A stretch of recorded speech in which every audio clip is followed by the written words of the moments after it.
जय शिवराय मित्रांनो, आज आपण शिवजयंती कोणी साजरी केली हे जाणून घेणार आहोत। तुम्हाला माहित असेल तर कमेंट मध्ये नक्की सांगा आणि आपला व्हिडिओ संपूर्ण बघा।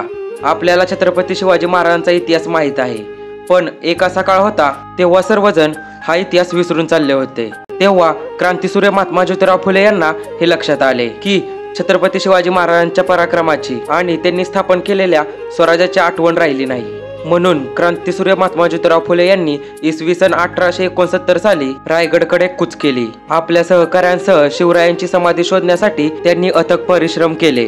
दुर्गम झालेल्या काटेरी झुडपांमध्ये छत्रपती शिवाजी महाराजांची समाधी शोधणं साधीसुधी गोष्ट नव्हती। आपल्या सहकाऱ्यांसोबत 2-3 दिवस अथक परिश्रम करून अखेर शिवरायांची समाधी शोधून काढली। समाधी पाहून झालेला त्यांना आनंद गगनात मावेनासा होता। त्यांना आपल्या राजाच्या समाधीची अशी अवस्था पाहून फारच वाईट वाटले आणि अखेर त्यांनी तिथेच मानाचा मुजरा केला। कुळवाडी भूषण क्षत्रिय कुलासवंत सिंहासनाधीश्वर राजाधिराज छत्रपती शिवाजी महाराज की जय म्हणत सहकाऱ्यांना पानं फुलं आणायला सांगितली आणि तिथेच छत्रपती शिवाजी महाराजांची जयंती साजरी केली।